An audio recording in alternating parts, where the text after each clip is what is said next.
제3일에 에스더가 왕후의 예복을 입고 왕국 안뜰 곧 어전 맞은편에 서니 왕이 어전에서 전문을 대하여 왕자에 앉았다가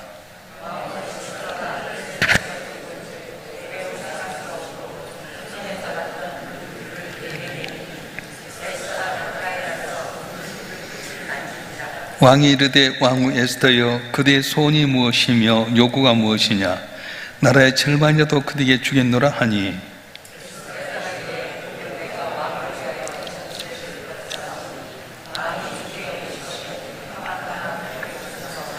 왕이 이르되 에스더가 말한 대로 하도록 하만을 급히 부르라 하고 이 왕이 하만과 함께 에스더가 베푼 자리에 가니라.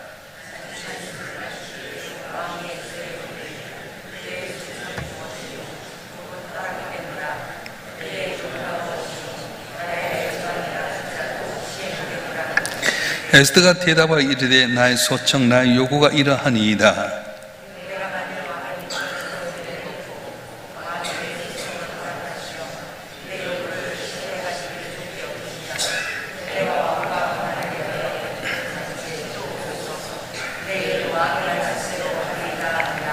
그날 하만이 마음이 기뻐 즐거이 나오더니 모르드게가 대궐문에 있어 일어나지도 아니하고 몸을 움직이도 아니하는 것을 보고 매우 노하나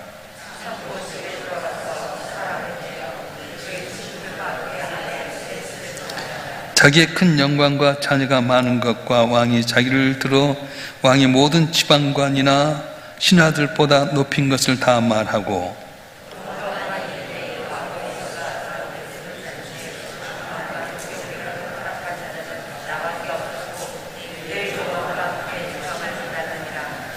그날 유다 사람 모르드게가 대궐문에 앉은 것을 보는 동안에는 이 모든 일이 만족하지 아니하도다 하니 그 안에 세레스와 모든 친구들이 이르되 높이가 50규빗쯤 되는 나무를 세우고 내일 왕에게 모르드게를 그 나무에 매달기를 구하고 왕과 함께 즐거이 잔치에 가소서 하니 하만이 그 말을 좋게 여기고 명령하여 나무를 세우니라. 아멘. 인간은 누구나 피해갈 수 없는 것이 있는데 바로 죽음이라고 하는 겁니다. 그래서 인간은 죽음 앞에서 당황하고 두려워하게 되는데 죽음 후에 주님 앞에 설 수 있는 것을 보는 사람들은 죽음이 어려운 문제가 아닙니다. 그래서 에스더는 내가 죽으면 죽으리라 하고 왕 앞에 나가게 됩니다. 그래서 오늘 1절에 보게 되면 이런 말씀 하는데요. 한번 읽어볼까요? 에스더 5장 1절 말씀 한번 읽겠습니다. 시작. 제3일에 에스더가 왕후의 예복을 입고 왕국 안뜰 곧 어전 맞은편에 서니 왕이 어전에서 전문을 대하여 왕자에 앉았다가 아멘. 에스더는 목숨을 담보로 해서 결단 내리고 왕 앞에 나가게 됩니다. 근데 그때까지 기간이 사흘이라고 하는 시간이 걸렸습니다. 사흘 동안 에스더가 뭘 했겠어요? 하나님께 전적으로 금식하면서 도움을 구하게 됩니다. 먹지도 않고 마시지도 않고 초췌한 몹으로 왕 앞에 나갔을 때 과연 왕이 어떻게 보았을까? 생각하면서도 긴장되지 않습니까? 여자가 아무리 좋은 화장품 쓰고 좋은 옷 입은다 해도 사흘 동안 굶어 있으면 눈이 퀭하고 얼굴에 화장빨도 안 받고 그럴 텐데 왕 앞에 나갔을 때 어떤 일이 일어났는가? 오늘 2절과 3절 말씀 한번 볼까요? 2절과 3절 말씀 시작. 왕후 에스더가 뜰에 선 것을 본 적 매우 사랑스러움으로 손에 잡았던 금규를 그에게 대미니 에스더가 가까이 가서 금규 끝을 만진지라. 아멘. 3일 동안 먹지도 않고 마시지도 않고 쾌한 얼굴로 갔는데 비록 왕후의 예복을 입고 화장을 제일 좋은 화장을 했겠지만은 사흘 동안이나 먹지도 않고 마시지도 않고 나갔던 여인이 아름답게 보이겠습니까? 물론 여러 가지 추측할 수 있을 겁니다. 왕후가 되었을 때는 아주 호리호리하고 예쁘고 날씬했는데 왕후가 잘 먹다 보니까 몸이 통통하고 살이 쪘을 거예요. 그래서 3일 동안 금식하고 나니까 옛날처럼 살이 빠져갖고 왕이 볼 때 참 좋았겠다. 그래서 내밀 수도 있겠고요. 또 이 아수르 왕은 우수의 장미인 걸 좋아했던 것 같아요. 추측을. 에스더가 자기 나라 민족이 다 멸망당할 수밖에 없으니까 많이 울고 금식하면서 초췌한 얼굴로 나가니까 이렇게 좀 우수에 젖은 이 에스더를 좋게 봐서 긍휼을 내었을 거다 추측할 수 있을 겁니다. 자, 그런데 에스더가 이렇게 나갔을 때에 단지 살이 좀 빠지고 우수에 젖은 모습 때문에 사랑받았을까요? 아니란 거예요. 3일 동안 내가 금식하고 기도하고 하나님의 도움을 구하고 있을 때 그 3일이라는 기간 동안에 하나님께서 왕의 마음이 에스더를 아주 사랑하는 마음으로 변화시켰다는 겁니다. 환경은 변화된 것 없습니다. 왕의 마음이 변화가 되었어요. 우리가 주 앞에 금식하고 기도하고 지금 바라보게 되면 내 환경은 다른 것이 없습니다. 그런데 사람의 마음이 달라진다는 거예요. 여러분, 가정에 문제가 있습니까? 부부간의 문제나 부모와 자녀 간의 문제가 있습니까? 기도하세요. 그러면 역사하신 하나님은 사람의 마음을 녹이시는 거예요. 직장생활 가운데 여러분 상사에게 스트레스 받습니까? 어떻게 해야 됩니까?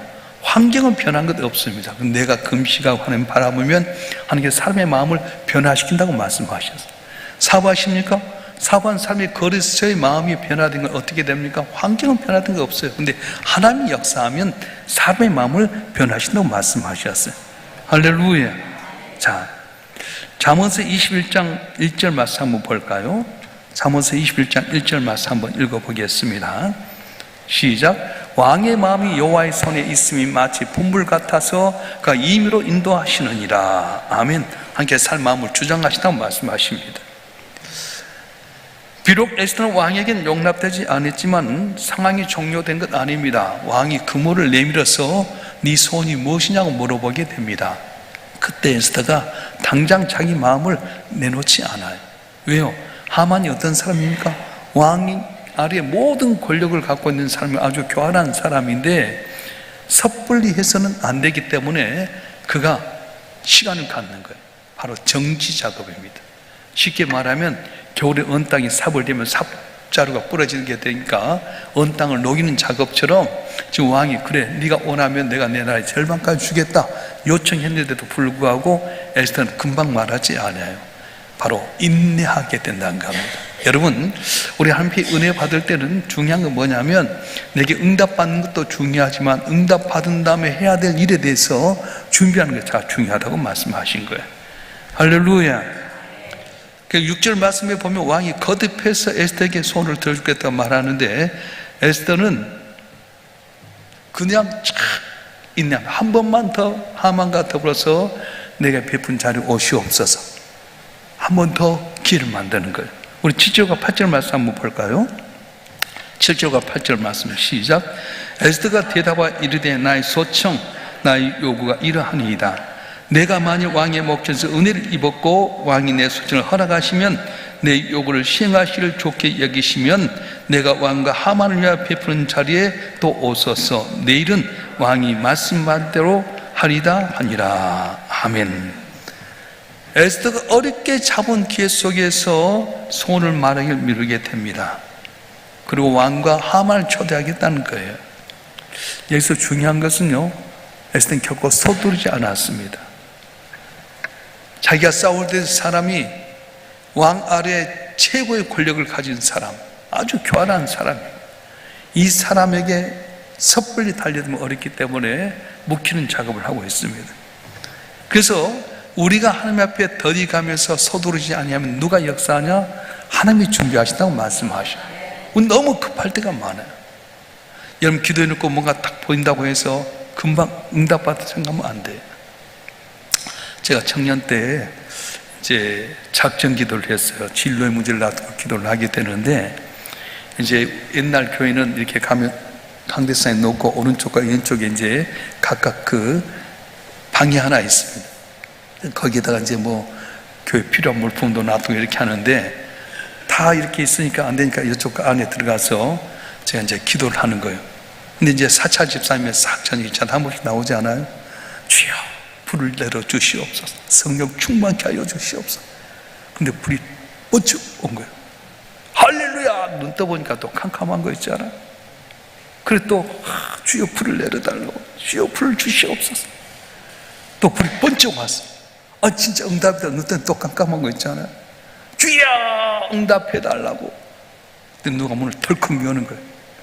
보니까 그 사차 집사님이 뭔 소리가 나서 교회를 왔는데 불 딱 켜보니까 사람 없잖아요.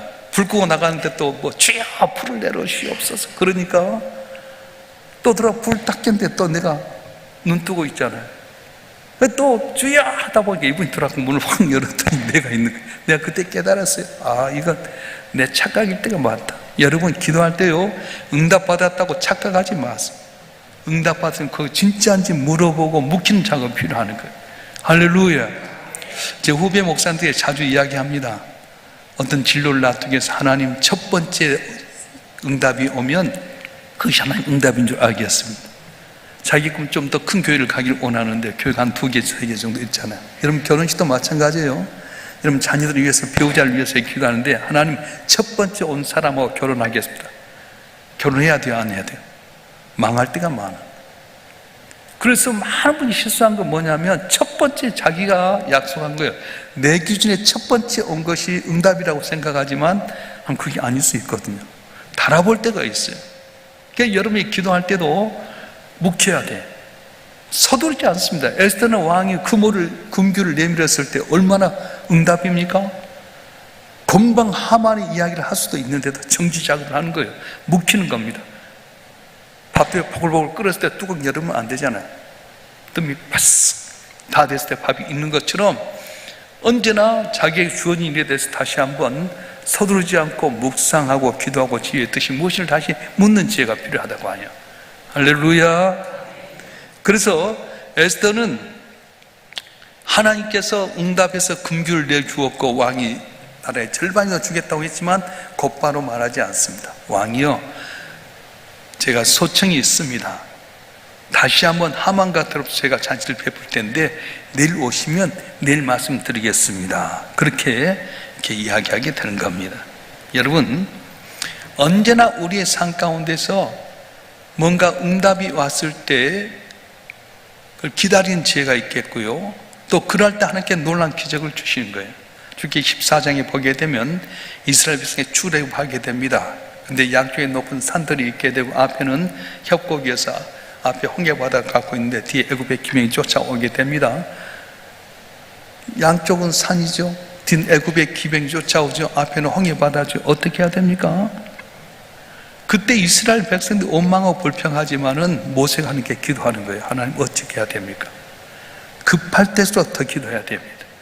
급할 때부터 더욱더 기다리고 서두르지 않아야 됩니다. 그때 하나님께 말씀하시기를 모세야, 네가 홍해를 향해서 지팡이를 내밀어라. 그럴 때 그 말씀에 따라서 지팡이 내밀던 홍해바다가 쫙 갈라지게 되고 이스라엘 백성 많은 땅같이 건넜는데 그들이 다 보는 가운데서 애굽의 기명이 가장 홍해 가운데 갈 때 물을 덮쳐서 죽게 만들어 버렸어요. 이런 일은 오직 하나님만 하실 수 있습니다. 불가능하게 하신 하나님의 기적이 있을 수 있습니다. 내 문제 해결하는 방법 하나도 없을 수 있어요. 여러분, 가정의 문제, 자녀의 문제, 진로의 문제, 결혼의 문제, 사업의 문제, 직장의 문제, 많은 문제가 있는데 내 힘들 하지 못할 때 어떻게 하는 겁니까? 에스더처럼 인내하고 기다리면 주께서 해결할 줄 믿습니다. 할렐루야. 인생의 모든 해결의 방법 오직 하나님 한 분밖에 없다고 말씀하신 거예요. 그거 바로 기산 천혜의 방법이라고 말씀합니다. 그래서 인내는 곧 자신을 감춰주는 겸손입니다. 겸손한 사람은 하나님을 신뢰하게 되고요, 그 믿음으로 말미암아 인내할 수 있게 된다고 하는 거예요. 그래서 여러분, 항상 인내가 중요해요. 주님께서 말씀하셨어요. 한번 읽어볼까요? 누가복음 21장 19절 말씀 한번 읽어보겠습니다. 시작. 너희 인내로 너희 영혼을 얻으리라. 무엇으로? 인내로. 기다리라. 하나님의 능하신 손 아래서 겸손해라. 때가 되면을 높이라. 때가 될 때까지 기다리라고 말씀하십니다. 야고보서 1장 4절 말씀 한번 읽어볼까요? 야고보서 1장 4절 말씀 시작. 인내를 온전히 이루라. 이는 너희로 온전하고 구비하여 조금도 부족함이 없게 하려 함이라. 아멘. 인내를 온전히 이루라. 이는 너희로 온전하고 구비하여 조금도 부족함이 없게 하려 함이라. 우리 너무 서둘 때가 많습니다. 너무 급할 때가 많습니다. 주님께서도 십자가를 앞에 두고 나와서 겟세마네 동산에 가서 기도할 때 3번이나 간절히 기도해요. 한 번도 아니에요. 주여, 이 잔이 내게서 지나가게 하옵소서. 그러나 할 수만 있으면 이 잔이 지나가게 없고, 그러나 내 온대로 마옵시고 아버지 온대로 하옵소서. 기도하고 나서 또 다시 기도하고 또 기도하고 인내하면서 응답이 올 때까지 기다릴 때 천사가 와서 예수님을 수종 들더라 그렇게 말씀하신 겁니다. 여러분 응답이 없다고 낙심하지 마세요. 성경에 보면 누가 승리합니까? 인내한 자가 승리합니다. 그래서 엘리야에게 내가 비를 치면 내리라 해서 3년 반 동안 가물었던 땅을 위해서 갈멜산 올라가서 기도합니다. 근데 갈멜산에 기도하기 바로 전에 어떤 일이 있었습니까? 누가 진짜 하나님입니까? 모두가 다 바알과 아스라를 섬기고 하나님께 무릎 꿇는 자가 없다고 생각했던 상태 속에서 그가 담대히 나가서 누가 진짜 하나님이냐, 하늘에서 불을 내려서 제단을 태운 자가 진짜 하나님이다, 내게 하자. 그래서 바알과 아스라 선지자 850명 같아서 갈멜산에서 이렇게 내게 하는데, 그때 엘리야에게 불을 내려서 단번에 하나님 살아기를 보여주셨잖아요. 그런 경험이면 비를 내가 내리라 했다고 한다면 금방 가서 기도하면서 응답받아야 할 텐데, 간절히 기도하기를 한 번, 두 번, 세 번, 네 번, 다섯 번 응답이 없어요. 많은 사람들이 응답이 없을 때 떠나볼 때가 많습니다. 근데 엘리야는 끝까지 합니다. 그래서 7번째 기도했더니 손바닥 구름 한 점을 통해서 모든 문제 해결되었어요. 나만이라고 하는 아람 나라의 군대 장관이 왕이 의지한 왕이었지만은, 장군이었지만은 나병이 걸렸어요. 해결할 수 없는 길이잖아요. 근데 이스라엘 잡아왔던 계집종의 말을 듣고 이스라엘 가서 엘리사 선지를 만나서 자기 생각과 전혀 다른 방법, 요단에 가서 보면 7번 씻으십시오. 그래서 7번을 씻게 되는데, 한 번 당가도 안 되고, 두 번 당가도 안 되고, 세 번 당가도 안 되고. 그럼 생각해 보세요. 나병이 걸쳐 문드러진 몸을 다 얽고 물에 잠기게 되는데 얼마나 답답하겠어요. 아이고 안 되면 어떻게 하는 생각이 없겠어요? 근데도 끝까지 말씀 붙들고 인내하면서 7번째 잠겼던 이 성경 뭐라냐, 어린아이같이 깨끗하게 되었더라 그렇게 말씀하고 있어요. 여러분 기도에도 응답이 없으니까 낙심하지 마십시오. 인내하십시오. 반드시 응답하신 하나님께 내 기도를 드릴 거라고 하는 믿음을 갖고 숨이 차서 죽을 것 같아도 인내하고 기도하면 도신 하나님께 반드시 응답하여 주시고 담을 넘는 은혜를 주실 줄로 믿습니다. 그래서 이제 우리가 풍성한 지혜는 누군가의 영혼을 살리게 되는데, 9절 말씀 보겠습니다. 9절 말씀 보겠습니다. 시작. 그날 하만이 마음이 기뻐 즐거이 나오더니 모두개가 대궐 문에 있어 일어나지도 아니하고 몸을 움직이도 아니하는 것을 보고 매우 노하나. 하만은 오직 자신에만 집중되어 있어요. 다 내게 절하는데 모르게 절하지 않는다? 지나갈 수 있잖아요. 모르게처럼 죽여야 되겠다. 근데 생각해 보니까 옛날 자기 조상들과 온수였던 유대인이었어요. 더군다나 모르게가 무슨 지파라고요? 베냐민 지파. 베냐민 지파 사울 왕이 자기의 조상들 아각 왕을 죽이려다 살려놓게 되고요. 자기 나라를 어렵게 만들었던 것. 그래서 이 아각 왕의 후손이었던 하만이 베냐민의 후손인 이 사울 왕의 후손인 베냐민 지파의 모르게뿐만 아니라 다 유다를 멸하려고 생각하는 겁니다. 여러분, 모르게 보고 상처받을 일이 없어요. 저렇게 절하지 아니하면 뭔가 뜻이 있지 않겠나? 나를 볼 수 있어야 돼요. 마음의 상처는 수신자 부담이 없는 수신자 부담이라고 합니다. 다시 말하면 수신자 부담 뭐냐면은 보내는 사람은 없는데 받는 사람이 부담하는 거예요. 누가 이러면 상처를 안 줬음에도 불구하고 스스로 상처를 받을 때가 많습니다. 마음의 상처는 내가 받는 거예요. 누가 주지 않아요. 나를 아프게 한 것 아닌데 스스로 피해를 입는 거예요. 그래서 모르드게가 하만을 보면서 스스로 상처를 받게 됩니다. 그래서 저는 죽여야 되겠다. 그런 가운데 남을 미워하고 복수하려고 했던 그가 오히려 올무에 걸리고 말았다는 겁니다. 여러분, 하만 뭐랍니까? 자기만 자랑합니다. 겸손은 자랑하지 않지만 교만은 드러내고 자랑하게 됩니다. 그래서 하만이 뭔가 기쁘고 즐거워하면서 자기 가족들을 불러서 이렇게 내가 기쁘다. 그런데 모르기 때문에 속상해 죽겠다. 그러니까 어떻게 합니까? 50규빗의 장대를 데워갖고 하만을 죽이십시다. 여러분, 예수님께서 마지막 유월절 만찬하고 나서 제자를 발을 씻겨주게 되는데, 그때 가룟 유다의 발목도 잡았어요. 너희가 다 날 팔리라. 내니까 나를 팔리라. 기회를 주었어요. 나와 함께 손을 연 자가 바로 그 자니라. 기회를 주었는데 가룟유다는 그걸 버리고 도망갔습니다. 여러분, 항상 우리의 삶 가운데 마찬가지예요. 가장 싫어하고 가장 애써 피하고 싶은 것이 어쨌든 구원받을 수 있는 조건이 될 수 있습니다. 모르기 때문에 내가 회개하고 지금 의지하면 복받을 수 있었는데 모르게 죽이려고 하다가 자기가 올무에 걸리고 말았어요. 자, 우리 14절 한번 읽어보겠습니다. 14절 에서서 5장 14절 말씀 읽겠습니다. 시작. 그의 아내 세레스와 모든 친구들이 이르되 높이가 50규빗 되는 나무를 세우고 내일 왕에게 모르드게를 다 그 나무에 매달기를 구하고 왕과 함께 즐거이 잔치에 가소서 하니 하만이 그 말을 좋게 여기고 명령의 나무를 세우니라. 아멘. 자기가 가지고 모든 권력과 환경을 갖고 모르드게를 죽이려고 생각했습니다. 우리가 생각할 수 있는 것은 뭐냐면 내 힘대로 된 것도 있고 안 되는 것도 있을 수 있습니다. 권력 있다고 다 되는 건 아닙니다. 권력이 있을 때 우리가 겸손해야 될 텐데 많은 사람이 물질이 있고 권력이 있으면 남을 죽이려고 할 때가 많습니다. 그런데 어떻습니까? 우리 주님은 겸손하니 자기가 낮아지면서 남을 살리는 역할을 하셨습니다. 그래서 예수님이 중요한 거예요. 빌립보서 2장 5절부터 8절까지 말씀 읽어보겠습니다. 시작.